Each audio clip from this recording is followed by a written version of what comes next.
All right, so what's up, everybody? Thanks for clicking this video. Thanks for tuning into this channel. If you're new here, I'll introduce myself. My name's Simon Hill. I'm a Black American from Louisiana. Been traveling around the world, husband, Muslim friend, English teacher, and a writer for another YouTube channel called Culturalist Theory. We do rankings of albums, so go check them out. I have had two of my videos published ranking the albums of Plies and Khalees. I got more projects coming on the way, dropping over there. So check them out too. Today, we're going to be talking about something that I think is way more interesting than Israel versus Palestine, way more important than Israel versus Palestine, way more profound than Ukraine versus Russia, way more interesting than the Republicans saying they're going to bomb the Mexican cartels. We're talking about Drake versus Joe Budden. Yeah, yeah, we're going there. I know yesterday's live stream was like really heavy. It was like on some very very deep and dark topics. So I wanted to do this live stream today just to be a bit more light. I've never done a live stream giving my takes on like celebrities or hip hop or anything like that, even though I could chop it up about hip hop all day, all day. So what we're going to be doing is talking about this, and I find this very interesting because Drake is an artist that I do admire, and Joe Budden is an artist that I've recently started to admire. Like I said before, I write for this website or this other channel called Culturalist Theory, and I did my very first piece for them about Joe Budden. It hasn't come out yet. We still are working on that behind the scenes, but I listened to all of Joe Budden's projects from beginning to end. And I've been following Drake since So Far Gone. Like, I remember I was one of the first people in my city, at least, to be riding around the city in my whip bumping So Far Gone. So Drake has been a part of my life because he's a part of my generation. Like, my generation, if you were coming up in like '08, '09, and you picked up So Far Gone, that was a part of your come up. You know what I mean? And like when Take Care dropped, or damn, what was his first joint? Take Care was the one that really put him over the edge. But Thank Me Later, when Thank Me Later dropped, we were like, okay, he's here, but this isn't the one. Take Care dropped, and then that was the one. Nothing Was the Same was one of the ones. So Drake has had like very impactful albums, very impactful moments, and as an artist, we cannot deny his legacy in hip hop. Like, we cannot say Drake is not going to be in the Mount Rushmore of some of the greatest rappers, right? We can't put just four great rappers on the list. You know what I mean? Because we've had so many impactful rappers over the years, but we're using the word rapper very loosely. Let's keep it a buck. When we talk about Drake, we're using the word rapper with an asterisk or in quotation marks. But we're gonna chop it up about that very heavy. Drake said something that touched me, not and it didn't offend me really, but I think this relates to everybody of my generation because I'm 33 years old. I'm a black man from America. So you know what I did when I was 18, 19, 20. You know what I mean? I was rapping. Every black man, every black man, I'm putting this on every dollar I have. If you're a black man and you're at least my age or maybe a bit older, or if you're younger, definitely if you're younger than me, you at least tried to rap once. You made at least one song, you wrote at least 116, you freestyled with your friends. This is a part of our culture. This is a part of black American culture. Hip hop, rapping, freestyling, making beats, whatever. You tried to be involved in hip hop. And this like impossible to not want to, because when we saw, growing up on BET, MTV, VH1, and we saw rappers in our face shining with all the hot girls, nice cars, and all that sort of stuff. You wanted to be a part of it too, and you thought you could have it too because Jay made it look easy, X made it look easy, Ja made it look easy. Everybody made it look like it was possible to be a young black man in America and come up off of just words and speaking your story. So everybody tried to rap. And what Drake said, I feel like resonates with a lot of us who tried that, and depending on how hard we went at it, we didn't make it. You know what I mean? So I just want to get into this story, and then we're gonna, build on this real heavy. So Drake said Joe Budden failed at music in a scathing jab that resuscitated their years-long feud. Here's how their rivalry began. I cannot say the word rivalry to save my life. This is one of the hardest words. This and familiarly and rivalry are two words I cannot say. Y'all kill me on that. Anyway, This was published on October 8th, 2023 on Insider. So let's go here. Joe Budden criticized Drake's new album For All the Dogs on a recent podcast episode. Drake blasted Budden on Instagram, calling Budden the poster child of frustration and surrendering. The pair first clashed in 2016 after Budden criticized Drake's fourth album, Views. Let's get into it. So Drake and Budden have revived their heated feud. The latest drama between the pair sparked when live streamer DJ Academic shared a clip from a recent episode of Budden's self-titled podcast on his Instagram account on Saturday. In the clip, Budden derided Drake's new album For All the Dogs, saying the Canadian musician is rapping for the kids, the streams, the accolades. So let's play what Budden said. I hope y'all can hear it. Let me see.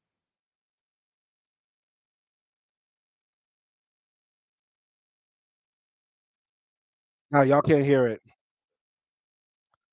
Hold on. Y'all can't hear it. Y'all can't hear what he said. Damn. I wonder how I get that to play on the feedback on OBS. Anyway, I'll summarize what he said. He said he was like, "This is like you're rapping for the kids. This is like you're 36. Your birthday's in 20 days. You're about to be 37 years old, Drake. Get away from some of these younger dudes out here rapping. Stop smashing 25-year-old Instagram models, Drake. He's listening to the album. 37-year-old Drake. He understands he appeals to the world. He's listening to Drake, the reverse of how he's listening to Cole. When Cole first came out, Budden was like, Cole's music didn't attract him because he was talking about losing his virginity at 14, but Cole's music has matured over time. He's saying that he's not hearing like Drake mature with his music. And that's the end of the clip. I wish I could play it on OBS. Y'all can find this all over the internet. Y'all don't need me to like play it on the live anyway. And I don't want to get a copyright strike, so I just saved myself. But yeah, that's a very good criticism. Let's go back up here. I mean, let's keep it real. Let's keep it real. The one thing that we want from our rappers, at least, is to grow over time, and that's an innovation Jay made. Let's keep it a buck. Jay, every album has grown. Every album that he's released, I would say after Volume 3, he's grown up. You know what I mean? He came out with Reasonable Doubt, fire. Volume 1, Volume 2, Volume 3 was, and then after that, he's just been growing and growing and maturing with his music. The opposite with 50. The reason why 50 still ain't around, the reason why we ain't checking for 50 is because 50 still talks after he done blew up. Let's keep it a buck. Let's keep it real. A lot of rappers don't mature. And I would say Drake has matured stylistically, but content wise, he has not matured. But the thing that's saving Drake right now from his music becoming stale and redundant over and over is because his music is specifically related to relationships. And when you're talking about relationships and love songs, those will always sort of be continuous and timeless. Let's keep it real. Michael Jackson's music still rings off because he was talking about love, passion, the desire for others. All those songs from the 70s and the 60s from Motown and that sort of thing, all those soul singers, that's why your parents still play Al Green. That's why Teddy Pendergrass still ring off. That's why Luther Vandross still ring off. You know what I mean? Those songs are timeless. And in a way, Drake has found a way to make timeless music because he's always talking about love and relationships and heartbreak and romance and vulnerability from a male's perspective, which is still rare in hip hop. It's so crazy to think about. Drake has had this same style for about what, 15 years. Drake has had this same style for 15 years and nobody has yet really to copy it. Nobody's yet really to copy it, opening it up. But I want to say this. Who was the first male rapper to really open up about their emotions? That's why I think Drake is going at Joe Budden so hard, because we're going to look at what Drake said. Because let's keep it real. Joe Budden was actually the first rapper to open up with his emotions like that and talk about his deep emotional feelings and loss in relationships with women. And that's where Drake got a lot of influence. Let's keep it a buck. Listen to Mood Music 1, listen to Mood Music 2, Mood Music 3, Escape Route, Padded Room, all of Joe Budden's like catalog, real deep, heavy catalog, bro. He was really talking from that same place Drake is talking about. The only difference is Budden don't sing. Budden don't sing. And by the way, let me backtrack. Let me backtrack for a minute. People might not know who Budden is. He was basically a rapper from New York or New Jersey. You know what I mean? Got signed in the early 2000s. Had one big hit, "Pump It Up." His label Def Jam kind of like shelved him, and then he didn't really like go up after that. You know what I mean? He sort of went underground and recreated his style, recreated his image, built his buzz on the underground through mixtapes and freestyles, and collaborating with some real heavy spitters, and then like blew himself back up. You know what I mean? And then off and on, he appears in the mainstream. He like what how Budden's career went. Basically, he gets a major label deal, does a bad album, goes underground, releases classic mixtapes, drops really dope albums underground, gets another major deal, drops a bad album, and then repeats the cycle over again. That's Budden's career. You know what I mean, as a rapper. And then when we look at Drake, it's just been strength to strength to strength to strength. Let's keep it real. Like, only a few rappers have had runs like Drake. We've had Snoop had a crazy run. LL Cool J had the original crazy run, like 10 plus years. Then Jay came with another 10 years. Nas has been on a crazy run for like 20 years. You know what I mean? And Drake is up there. Like, if we're making that Mount Rushmore of rappers for real, Drake has to be in the Mount Rushmore of those who have had the craziest long runs. You know what I mean? And a run is when you are like the top rapper in the game for a considerable amount of time. Budden never had that. Budden has had a different career in the sense he's like I would say like a currency, or he's more like a, how can I say this? Ooh, who's another rapper who's like heavy in the underground and beloved? Royce the 5'9", another member of Slaughterhouse, is like loved in the underground for his mixtapes and his spitting ability, but never got the proper shine in the mainstream. He's like a rapper's rapper, respected for that. Let's keep it real. So yeah, what Budden said about For All the Dogs album, I'm gonna keep it real. I'm gonna keep it real. So I heard most of the For All the Dogs album, because whenever Drake does drop, I do check on it. I check on when Drake drops, because Drake every now and then has some heat in there. He has some heat in there in everything he drops. He hasn't dropped, in my opinion, a bad album other than Honestly Nevermind, which was that dance hall, you know, house club music, whatever BS. I don't know, man. That's his only real bad album. So anytime Drake drops, I'm gonna check on it, because Drake is a part of my generation. So it's the same. It's like if Ross drops, if Jeezy drops, if Jay drops, if Nas drops, I'm gonna check on it. It seems like almost necessary to keep up, on what they're doing, because these are still innovators and forefathers. If Kendrick drops, we gotta check on it. And it's the same with Drake. Even though Drake has dropped consistently a lot, like more than one album a year for like the past 3 years, it seems like. So he's been outside. Drake has been outside, and we commend him on that. I applaud any rapper who is consistent on putting out music that's of quality. You know what I mean? But I have to say this. Who was the first one to run with that? Let's keep it real.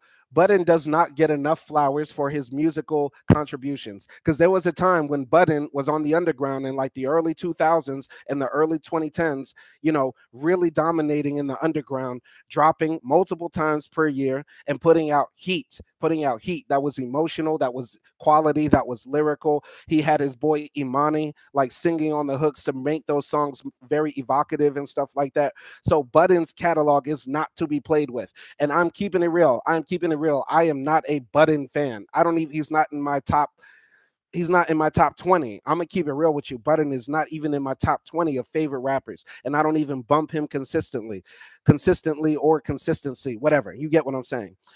I don't bump Budden consistently, but after listening to his catalog, I have to put some respect on his name, because he's a spitter, he's a great songwriter, very emotional, very evocative, and he's a great painter of his of pictures with his words.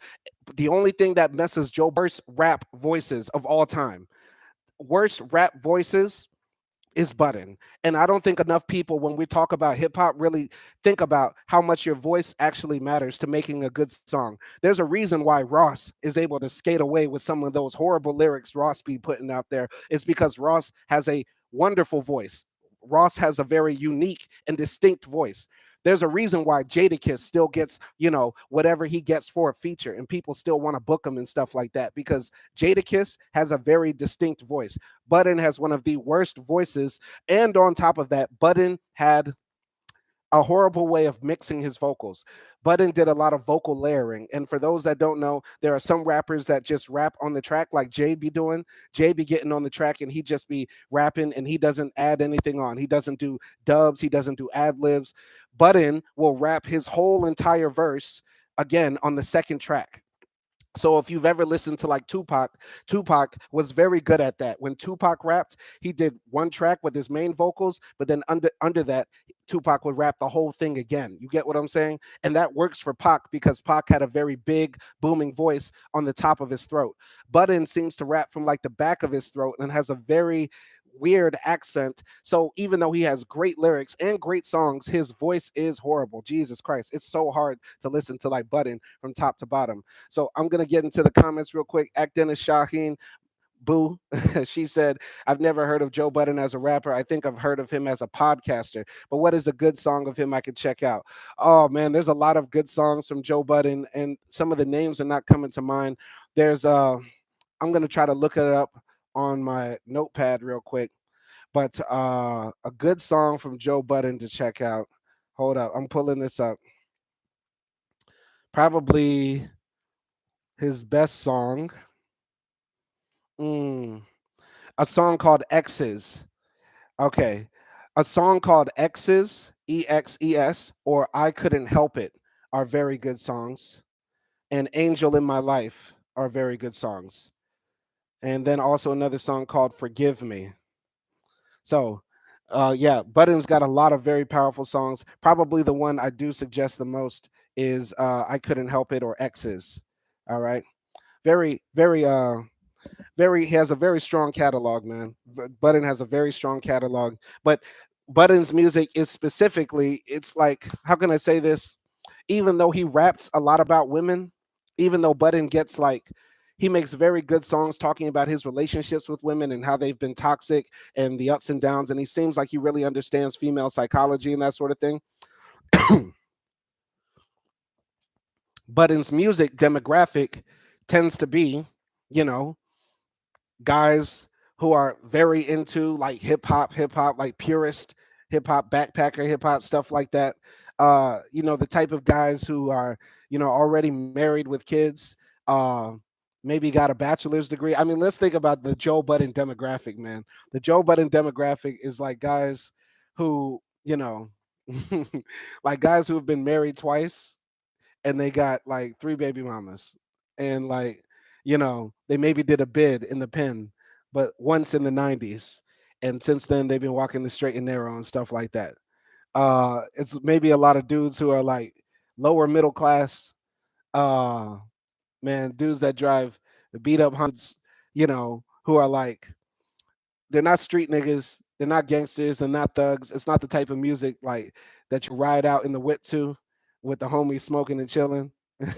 But Budden's music, like, it's for a specific demographic. And this is the thing about music. You don't know who your demographic could be. You can make songs about women all day, but you might show up to the show and it might be, nothing but dudes there. You might make songs all about the black struggle, like Kendrick Lamar or something, and then there'd be nothing but white people at the show. You get what I'm saying? You can't predict who's going to show up. Sorry, I'm rambling, but Budden's demographic, even though he kind of tried to make music similar to Drake's, ended up attracting a different demographic.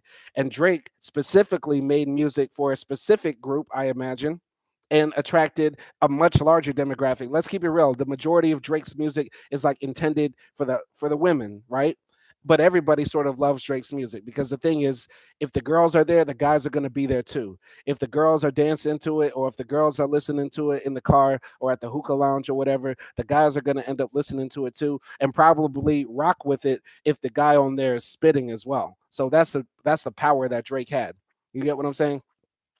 Sorry, I'm ranting. I just wanted to get all that out the way. But let's get into the comment Drake made on Instagram, man. I'm going to scroll down and we're going to read Drake's comment. So basically, Budden dissed his album For All My Dogs. I checked it out. It was okay. It was cool. I like that song, Virginia Beach. I kind of simply can't get past that song. There's some other songs I heard on there that were dope too, but I don't know the name. I didn't listen to it in its entirety. I didn't make a review, but I just want to get to this post. So Drake responded the same day and slammed Budden for criticizing For All the Dogs.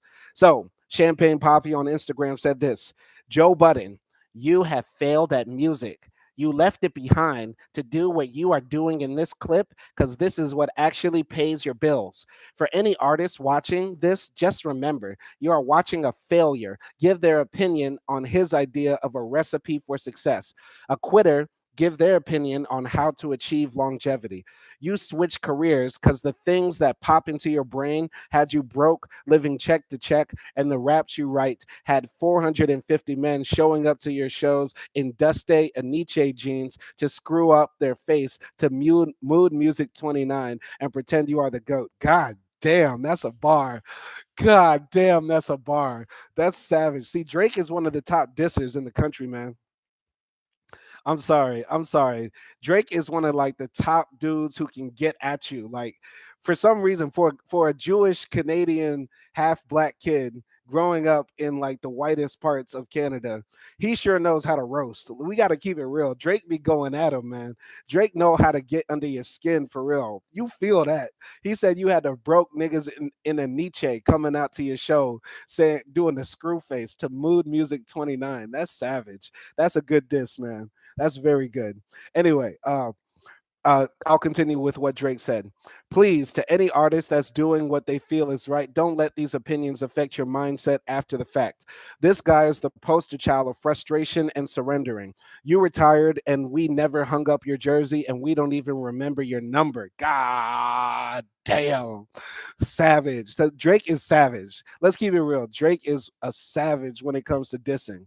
Savage. All right. You retired and we never hung up your jersey. We don't even remember your number. We know you do.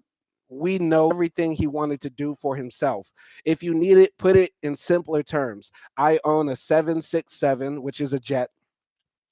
He owns a modest house in the 973 and flies first class on special occasions. God damn, that's savage.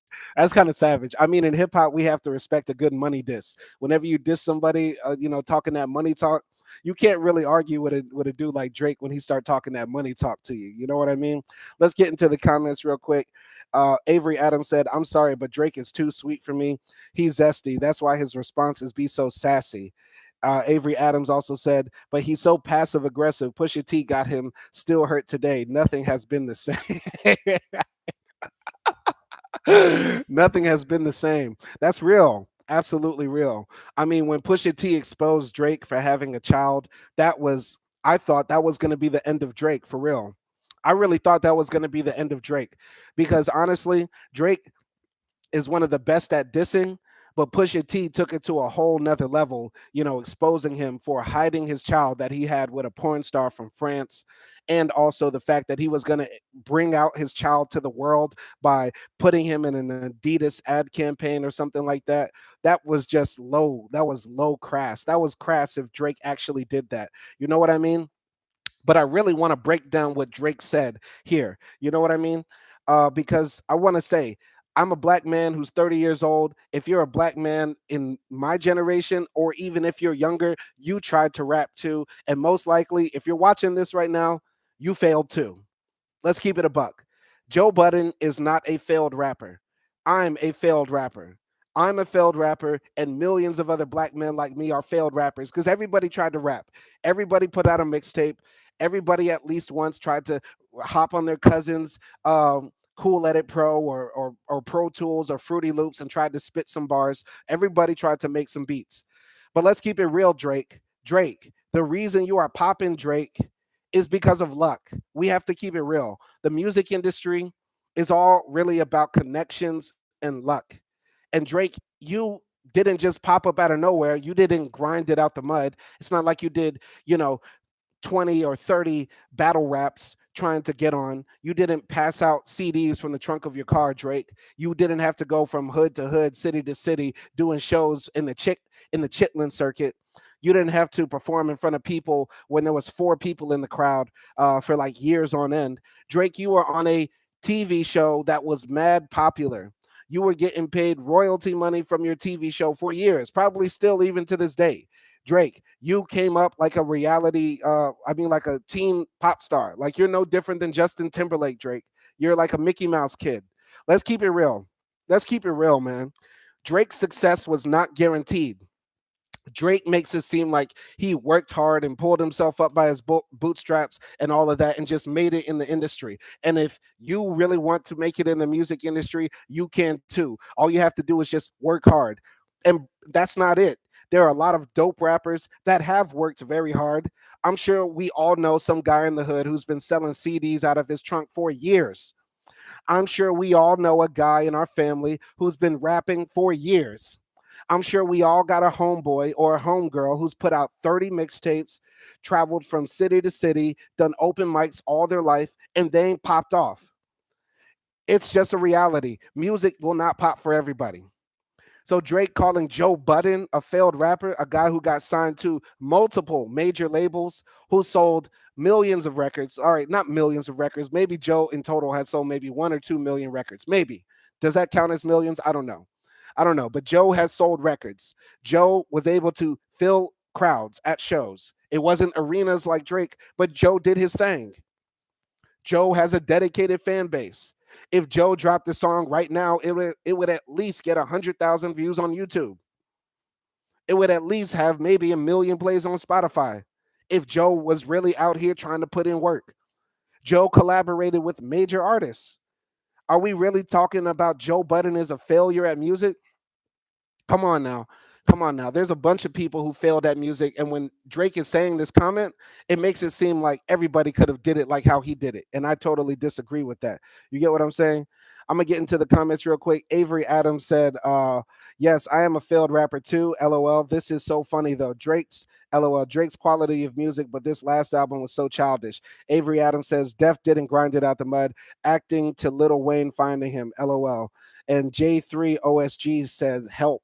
All right, if you need help, J3, this is not the place to come. I can't help you. I'm just a guy on the internet just trying to talk. Help write a lyric. Okay. I don't Yeah, so yeah, let's talk about that too cuz J3 brought up a good point.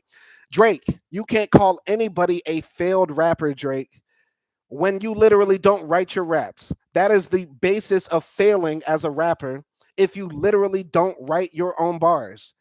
I, when Meek exposed Drake for having a ghostwriter on his mixtape, what if you're reading this is too late, and the reference tracks leaked after Meek Mill and Drake had some petty dispute where Drake didn't post his album on Instagram, whatever. Some stupid stuff happened between Meek and Drake that caused them to have beef, which led to Meek exposing that Drake had a ghostwriter. And Quentin Miller was the guy who was, helping Drake put together all of these ideas, rolling through the six with my woes or whatever, right? And then Drake literally said the same thing. Or on the Rico, somebody rapped the whole verse and then Drake just went in there and did that same verse we heard on the reference track. Bro, you cannot talk about being a rapper when the number one rule of rapping is you write that shit. I'm gonna keep it real with y'all. I'm gonna keep it real, absolutely real with y'all. Drake literally made me want to quit rapping, not because he's so good, but because when I found out that he had ghostwriters, I was like, okay, I can't win. Nobody can win. This is the thing. The industry is like it's fixed because let's say you're a kid in your hometown and you're like writing raps in your bedroom all day, rapping in front of the mirror, trying to get beats, make your own beats, trying to, get on at an open mic in a club somewhere in your city, or trying to put together a crew of rappers in your city to try to like get on or put out CDs or mixtapes or, whatever you're trying to do. Let's say you're trying to get on, right? And then you find out the reason that the other guy in your hometown is popping is because everybody in his hood is helping him write his raps. You'd be like, all right, well, shit, I can't do that. That's not right. You get what I'm saying? Like, that's not cool. The number one rule of rap, as far as I knew, was to write your own shit. My heart would break if I found out Nas didn't write Illmatic or Jay didn't write the Black Album. You know what I mean? Like, hip hop is different than all the other genres of music because we don't care if Beyonce wrote Irreplaceable. We don't care if Michael wrote Thriller, but we care if Tupac wrote Trade and War Stories. We care if Biggie wrote Everyday Struggle. We care if DMX wrote Slippin', because these songs speak to the hearts of men. You get what I'm saying? Like, these songs tell life stories. These songs people have lived, died to, sold dope to, trapped out of, made love to their first girlfriend to. You know what I mean? Took instructions from. You know what I mean? Like Jay-Z lyrics help a lot of us navigate life. You know, Jay-Z teaches us how to move in a room full of vultures. You know what I mean? Like, and that's why we give praise to these rappers. That's why rappers are like mini prophets in a way, because these guys speak a reality that resonates with us and they help us provide guidance. Now, I'm not saying that you should follow the words of every rapper says or something like that, but I'm gonna keep it real with you. A lot of rappers a lot of rappers have a lot of influence on a lot of people, and that's because people believe what they're saying and they're speaking to a certain truth. We don't care if Miley Cyrus or you know Demi Lovato or any of the pop stars write their stuff. But it matters if the rappers write their stuff, because y'all are speaking for a certain demographic that's really going through what y'all talking about. You get what I'm saying? You get what I'm saying? If you really love hip hop, you don't want your rapper in a room full of ghostwriters. And listen, y'all might think I'm crazy for this, but I don't remember Kanye having ghostwriters. When Kanye first came out with College Dropout and Late Registration and all that, I never heard any rumors about ghostwriters then. You get what I'm saying? But then everybody's acting now in this new age like Kanye always was open about his ghostwriters. Listen, we've had ghostwriters in hip hop. We know that Easy E and Ice Cube uh, had a relationship where Ice Cube wrote all of Easy E's lyrics and Dr. Dre's lyrics in NWA. We always knew that Dr. Dre had ghostwriters. That's why we never talked about Dre in top five rappers or anything like that. But why are people acting like Kanye can be in top five discussions when Kanye has been proven to have ghostwriters? If not back then now. You get what I'm saying? Because Kanye was always talking about he's trying to be the best rapper of all time, or he is the best rapper of all time. But this dude has ghostwriters. You get what I'm saying? So the same thing applies for Drake. Drake can't call anybody a failed rapper when you fail at the number one rule of rap, which is to pen that shit. And listen, I think Drake has penned a lot of his shit. But once you've been exposed for having one person pen your shit, everything else you release after that is an asterisk. There's some Drake songs that have come out after the whole ghostwriting fiasco that I really love. Some projects he's put out that I really love. I can vibe with the bop.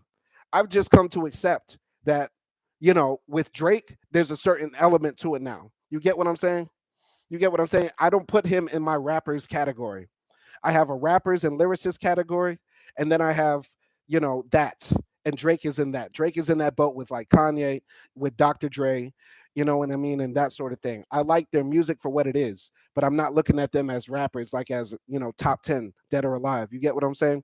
Let's get to some comments real quick. Avery Adams, he also has over 50 plus people credited on his own albums. He's a likable guy. So a lot of people work for him for free on his own. Nobody can say relevant this long. Absolutely, man. Drake is on steroids. Like Drake has had a lot of industry push. And let's keep it a buck. Let's keep it a buck. Drake is a part of the small hat tribe. And that's all I'm gonna say. So J3OSG, how to get music on Spotify or Apple Music. I have no idea, JC. I'm not an industry executive. I can't help you get popping. We're just talking it up about Drake and stuff like that. But let's build on more of what Drake said. So let's talk more about Joe Budden, right? So Joe Budden started off his career as a rapper who got a major deal, and a lot of people considered him to be a one-hit wonder. He went underground, grinded it out, released music that a lot of people resonated with because he was talking about some real heavy, serious topics about relationships, love, loss, being abusive in relationships, toxic relationships, not understanding the world around him, drug abuse, that sort of stuff. Joe Budden's content was very ahead of its time, if we really think about it. While it's stylistically very different than Drake, um, structure wise and content wise, it bears a lot of similarities to what would come years later. Let's keep it real. Joe Budden was ahead of the curve for about 10 years of content in hip hop. Now, a lot of rappers are talking about abusing drugs. Some rappers are even being open about drug abuse and drug addiction in their music. Rappers now are talking about relationships and heartbreak and being vulnerable and emotional in their music. Rappers nowadays are now rapping over beats that are more melodic and slow and have more chords and symphonies and stuff inside of it. Joe Budden was kind of doing that around 2005 5, 7, 8, 9, 10. You know what I mean? All in the Mood Music series and other mixtapes he dropped. Joe Budden's music is actually pretty hard. And I am not a Joe Budden fan. I am not some guy who like grew up listening on Mood Music. I literally heard a lot of his stuff in the last few months, literally this year. You get what I'm saying? But I can appreciate hip hop for what it is, no matter where it comes from. Joe Budden did all of that and realized, no matter what he was going to do, he was never going to be a very financially successful rapper. You know what I mean? He probably made a lot of money off music, but not enough to sustain a lifestyle for the rest of his life. So, what did he decide to do instead? He decided to use his voice, the main instrument rappers use, put it to a microphone, the second instrument rappers use, and just decided to speak about the culture that he is very familiar with and the industry that he is very familiar with. He grinded that out for many, many years. Joe Budden was an innovator on YouTube and social media. I want everybody to look at this. I want everybody to look at this video right here. Hold on, wait, this is on YouTube. Who is this hanging out with Joe Budden 14 years ago on YouTube? Does everybody see this video right here? Who is this guy hanging out, looking real nerdy, looking real humble? Who is this guy? Is this the guy talking about, yeah, I just grinded it out. I was successful. I worked hard. This is Joe Budden TV 14 years ago. This is Drizzy Drake. Does this look like the Drake we know today? This guy looks like he gets coffee for like Jewish lawyers or something like that, man. He looks like an intern at Sony Records. Like, you know what I mean? Like, Drake does not look like this bravado, macho dude that we know him today. And listen, he was a kid back then. I think he was about 24, 25, when this video was taken 14 years ago. You get what I'm saying? And this is him hanging out with Joe Budden, being interviewed by Joe Budden. And the reason why Drake came to Joe Budden is because Joe Budden was really respected in the culture. 14 years ago, Joe Budden was respected as a lyricist, respected as an innovator, respected as one of the top guys for bars that were real and relatable. People were comparing Joe to Tupac. Some people were comparing Joe to Tupac, and that's why Drake made an appearance on his channel.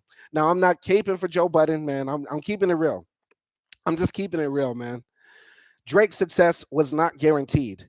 Nothing was in the cards that would say Drake would be the top rapper. There's a very high probability Drake would have failed, like most rappers do. And Drake had a lot riding against him. He came out with this nice guy image. Drake came out with this image that was supposed to be, not tough. He's not from the street rap. Drake was supposed to appeal to the white girls in the suburbs and the black kids in an all-white school. Let's keep it real. Drake was not meant to succeed in rap.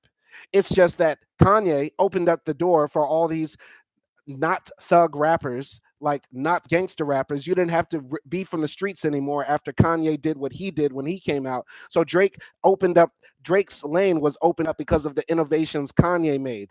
And also, the lane was opened up for Drake's music a lot because of the innovations Joe Budden made on the content wise.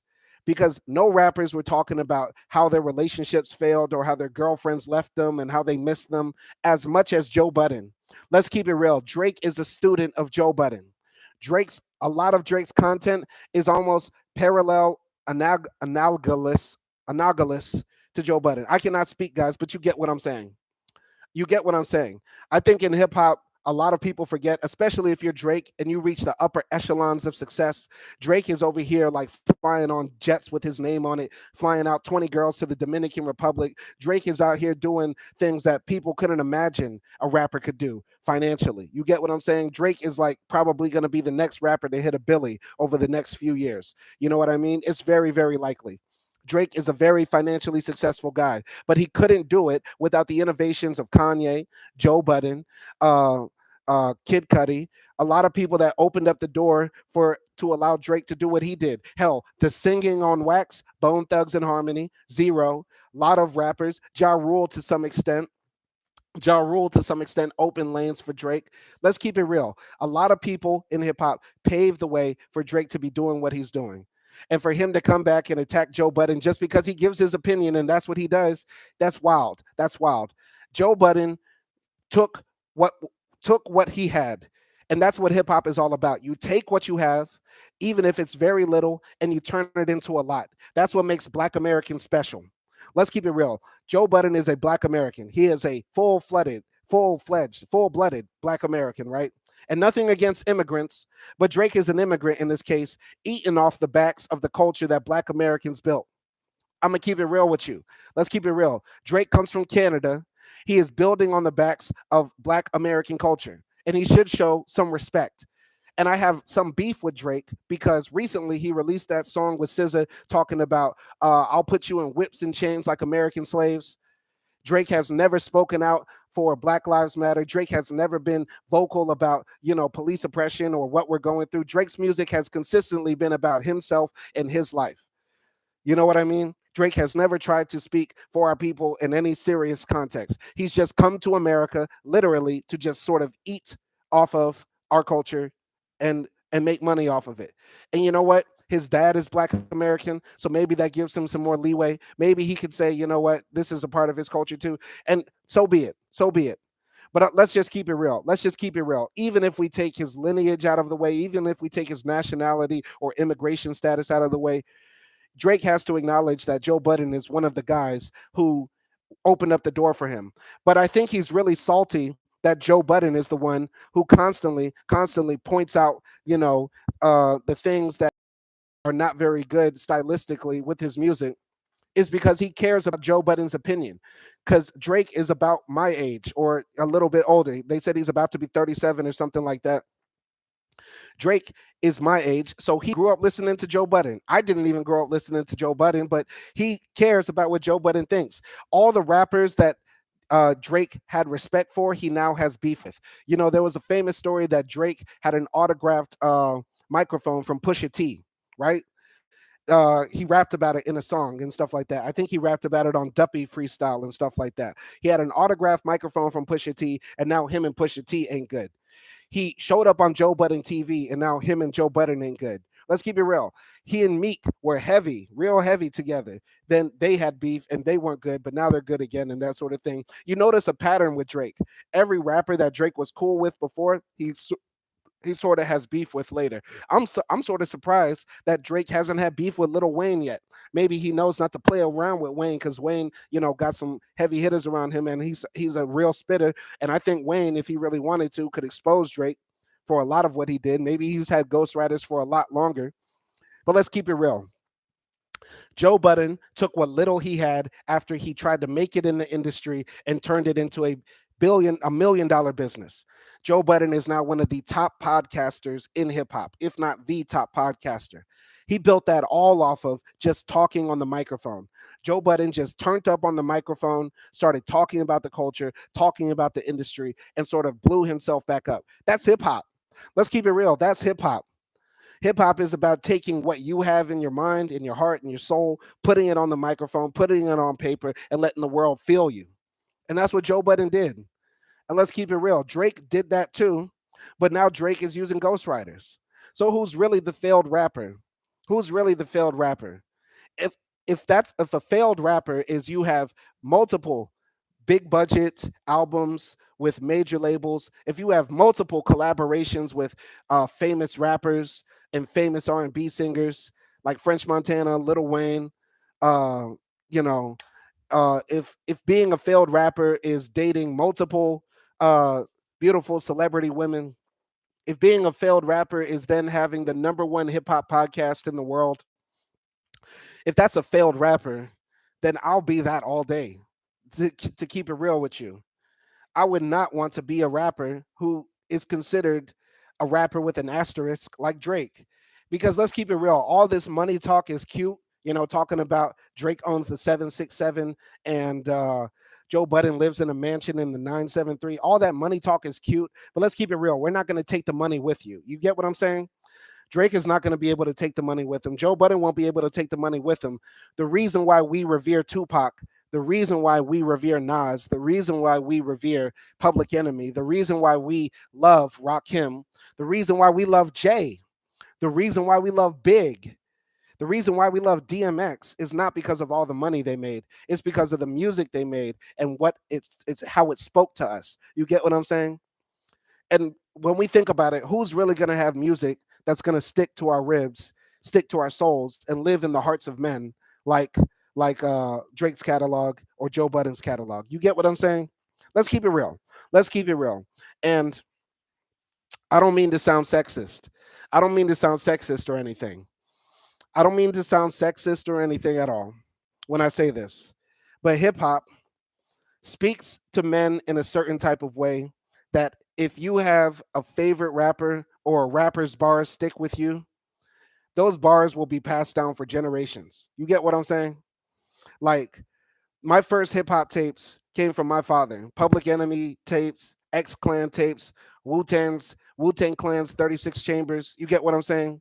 Like, hip hop is passed down like by men usually, because we're talking about real heavy topics, and it's like the last bastion. It's hip hop is the last place where men can talk freely and not be canceled.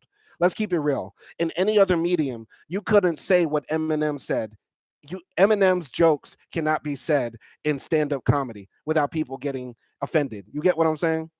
Little Wayne bars talking about all the ways he'll suck a pussy, fuck a pussy, leave it there cannot be said in an R&B song generally until very recently. You get what I'm saying?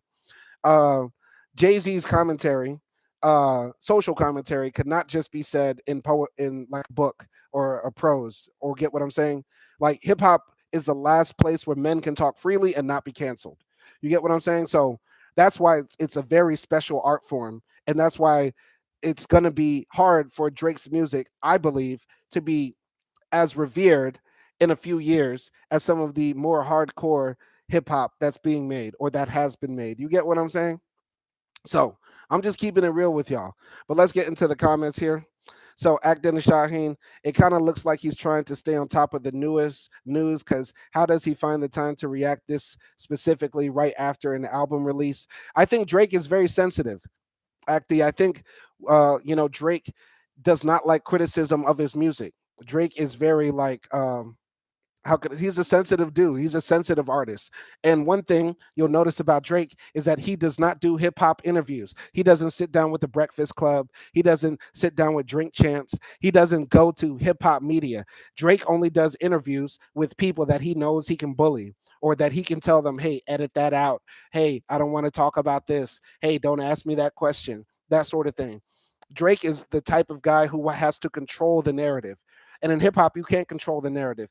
Drake should have been sat down with Charlemagne. Drake should have been sat down with a real interview with Elliot Wilson. Drake should have been done Drink Champs. Drake should be on 95 South. You get what I'm saying? Like, Drake does not like when people criticize him, because he's a sensitive dude, and he always feels like, because he makes sort of R&B music, he's singing and that sort of stuff, he's talking about his feelings and his emotions and stuff like that.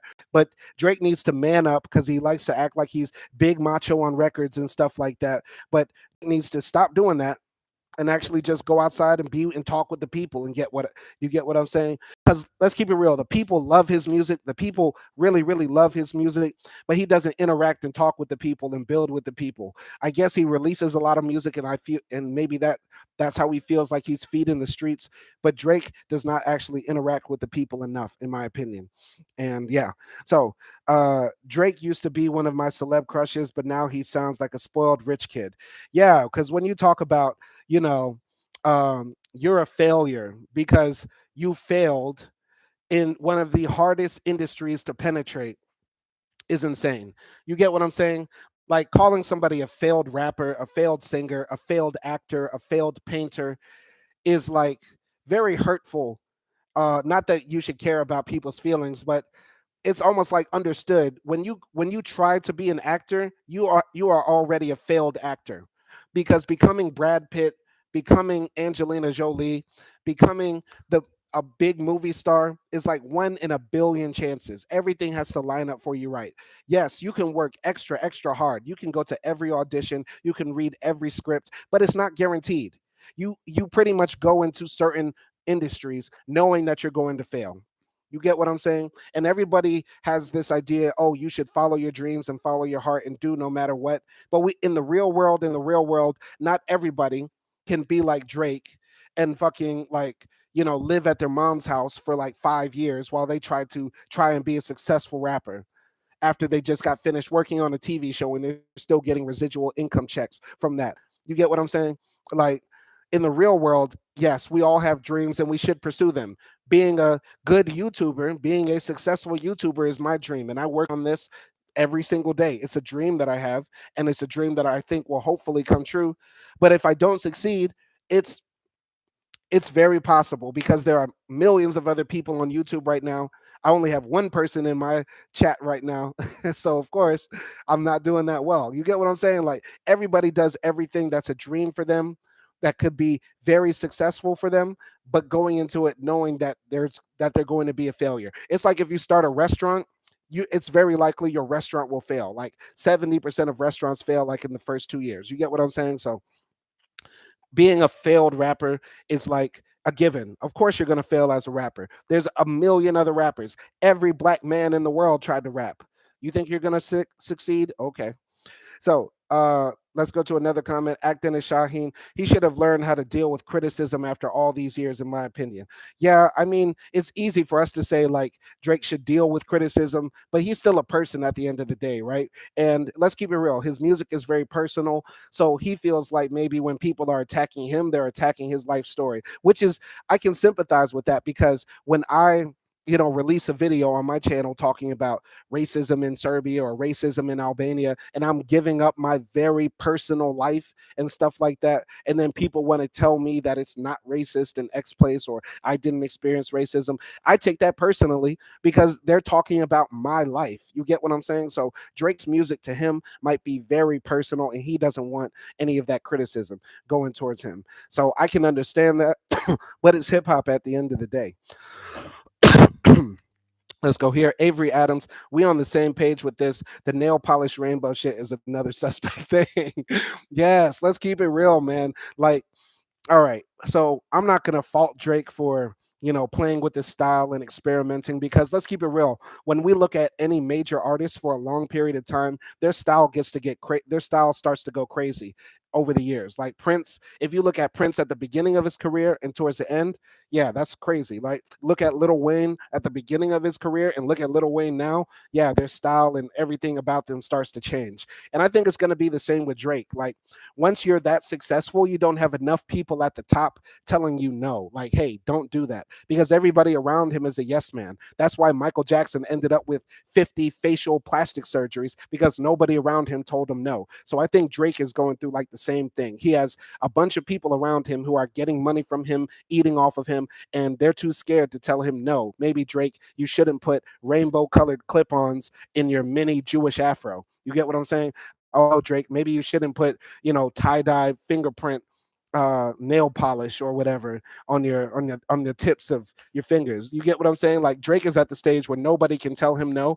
And maybe because I've heard Drake has a drinking problem, maybe in a few years we might see Drake like Kanye, just out of shape, just doing stupid stuff, nasty stuff, and just acting wild on the internet. That's possible. Maybe Drake has some people around him that can tell him no about that because Drake is, he's got some very lucrative sponsorship deals, and the sponsors will tell him, "Hey, quit that." But Drake is experimenting with his style, and yeah. Anyway, let's go here. Act Dennis says it's more fit to call him Aubrey now. Yeah, we should be calling Drake Aubrey. But yeah, I just wanted to chop it up about this, about him talking about, you know, uh, that Joe Budden's a failed rapper because, Joe Budden is just a guy who was an incredible rapper and he got older.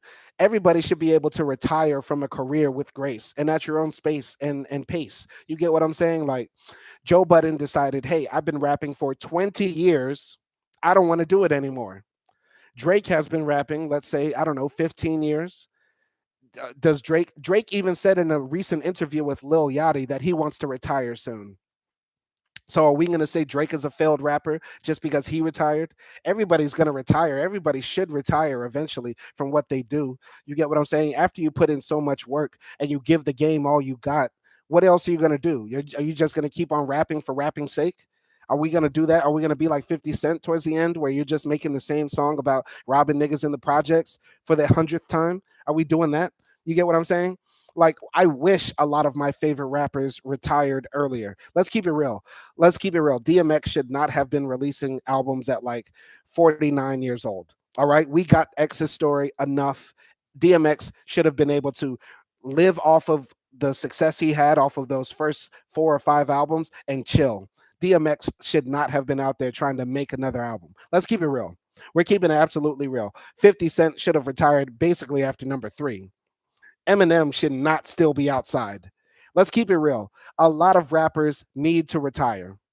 Joe Budden said, "Hey, I'm going to do that. I'm actually going to be one of the first, semi successful rappers to officially retire, quit, and transition to something else." That's what you do in sports, right?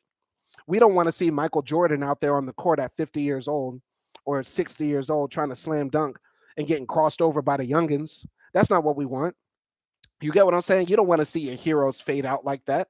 You get what I'm saying? I would hate if Tupac lived to the age he was supposed to be today and he was still rapping. Like, let's keep it real. I don't want a 50-year-old Tupac. Jay is the only person so far who's been able to keep it together and consistent and grow with his music. If you're a rapper who's going to grow with your music, like Nas, like Jay, like Cole, like Crit, you know what I mean? If you're going to do that, keep on doing it. But you have to age gracefully. If you're a 50-year-old man still talking about hanging out on the block, shooting niggas, selling drugs, bro, we don't want to hear that. We don't want to hear that because not only are you getting older, but your fans are getting older. This is why it's hard to listen to Jeezy now. Jeezy's still talking about selling snow. Jeezy's still calling himself the snowman. And Jeezy is way older than Drake. That's sad. Ross has done a little bit better because he's doing that money talk now and ownership talk now and stuff like that. But Jeezy's still talking about bricks in the projects. Let's keep it real. We don't want to hear that as we get older, as we get married, as we have kids, as we buy homes, as we retire. I want to hear my rappers age gracefully. If you're not going to age gracefully, bow out. Let's keep it real. Joe Budden said he gave the game all he got and he put the mic down. Joe Budden dropped countless albums, countless songs, and did his thing. Drake still wants to be outside, cool, but don't throw shade and hate on him just because he's now doing his other job, which is critiquing the game. When you're a good athlete, when you play ball for many years, they ask you to be a commentator on ESPN. They ask you to come on and critique the game because you know the game. Joe Budden knows the game. Now, are his critiques of Drake always valid? No, because they do come from a place of bitterness sometimes. I do agree with that because, Drake drops a decent album like For All My Dogs, and he's just saying, "Oh, you sound uninspired. And you're still rapping like you're a kid." Okay, but is the music good? Let's keep it real. Music can be immature and your artist can't grow, but the music can be good at least. I like I said before, I think Drake's longevity is in the topics he's choosing because Drake raps about love. And when you rap about love, it's 50 rapping about gangster shit. And that doesn't last eternally. So Drake's music is still holding on because he's number one, he has a bunch of ghostwriters and young niggas around him who are catching the new sounds and stuff like that. That's why we see Drake jump on every trend and stuff like that. But Joe Budden is just on the sidelines, cooling, chilling, doing his podcast, giving commentary on the game. He's not a failed rapper. Drake saying that about failed rappers is really dissing like every black American and every black man who ever picked up the mic in America because all of us tried to rap and all of us failed. So keep it real, Drake. You got lucky. Everybody in the music industry is just lucky. Let's keep it real. If you're a famous rapper, if you sold millions of records, if you got millions of fans, you're a lucky nigga. Just be like, yo, I'm lucky. I got mine. I'm in it. And just be in it to win it. But you ain't got to spin it like you really out here getting it and we can all get it too. See, that's why I failed at rapping because I can't suck. I suck. I freestyled that and that was absolutely trash. You get what I'm saying? Anyway, we got any more comments? All right, no comments right here. I'm gonna take a sip of this tea. If anybody got questions, comments about all this, let me know. Mm. Yeah. Yeah, I just wanted to hop on this live stream real quick to talk about this and get this all out. I hope I covered everything about this because this is way more important than Israel and Palestine or Ukraine and Russia. And yeah, this is way more entertaining than Lampedusa got 20 migrants and stuff like that. No, we're just talking. We're just chatting it up. Avery Adams says, he does have the religion for protection. Yeah, we mentioned that before. I mean, let's keep it real. The industry is filled with executives who, got the small hats. And Drake is one of the few rappers who are actually really small hats. He's not like Shine, who became a small hat. You get what I'm saying? So Drake probably got a lot of connections through that too. And the tribe is going to look out for the tribe, as they should. They're on code. And Black Americans, we need to be on code. So as a Black American, I'm on code defending my brother Joe Budden and all the other American rappers out there who didn't make it. Every dude in your hood who sold CDs for years, who was passing out mixtapes all through college, every guy that still sends you links to his new music video that got 300 views, everybody's a failed rapper. If you're looking at a Black American, you're looking at a success story because we survived the most evil racist nation ever, right? Like we're surviving daily violence and attacks on our humanity, but you're also looking at failed rappers. Let's keep it real. Everybody at the family cookout, everybody at the get together. If you got 20 black men in the room, you got 15 niggas with mixtapes. Let's keep it real. Let's keep it real. Let's keep it real. So yeah, man, let's just end it with this. Shout out to Joe Budden. He is a problematic figure. I'm not here trying to whitewash Joe Budden. He has been accused of like beating on his chicks and like saying some wild outlandish stuff, and he is a problematic person, but that comes with the territory of being a public figure known for speaking. I know eventually I'm going to get in trouble for something I say on this microphone. Hell, there might have been something I've already said that might surface and go viral later, right? I don't know. I don't know. I don't care. Joe Budden is in the game of creating content, of creating moments, documenting moments, talking about moments that happen in the culture. Drake is in the business of making music that's supposed to be hits in the clubs for the ladies in the bedroom, for the arenas. Drake is in the business of, getting the best ghostwriters of today to create the hits for tomorrow. That's Drake's business. Everybody should respect each other's business. If you're a commentator, you can comment on the game, especially if you've been in the game. And especially if you're a person who the person you're commenting about got a lot of their style from. Let's keep it real. Let's keep it real. So Drake shouldn't be throwing shots at Joe because Joe is like a godfather to Drake. Let's keep it real, man. Everybody saw the video I was playing earlier. Drake was looking real nerdy, real humble, trying to be best friends with Joe, hanging out with them in the streets of New York and stuff like that. And yeah, even though Drake was on the come up then, it was not guaranteed Drake was going to be successful. Nobody is guaranteed success in anything in life. Everything is based on luck. A lot of things are based on luck. The reason you're on my YouTube channel right now, if you're watching this, it's just I got lucky. Maybe you found my video in the algorithm. Maybe somebody recommended it to you. Maybe you just, were searching for something and my content popped up. That's all luck. Everything is all luck in this game. You get what I'm saying? And Drake got lucky that Lil Wayne liked his music or somebody passed his music to Lil Wayne. He got in the game and people felt him. Right place, right time. That's it. Joe Budden didn't have the same fate. Buddy who came into the live entertain all of y'all for coming in. Y'all build with me every day. I do daily live streams at whenever o'clock. I don't know what it is. But Avery Adams said, "Did you see Big Sean liked Drake's response?" Yeah, I heard about that. I heard Drake posted that, and then I think he deleted it and Big Sean liked it. I don't know, man. Big Sean, we need to hear more from Big Sean because Big Sean's actually a dope rapper too. But at the beginning it was Drake, Big Sean, Wale, and Kid Cudi that were supposed to like take over the game. But then the game moved on, and then it was Drake, Cole, and Kendrick.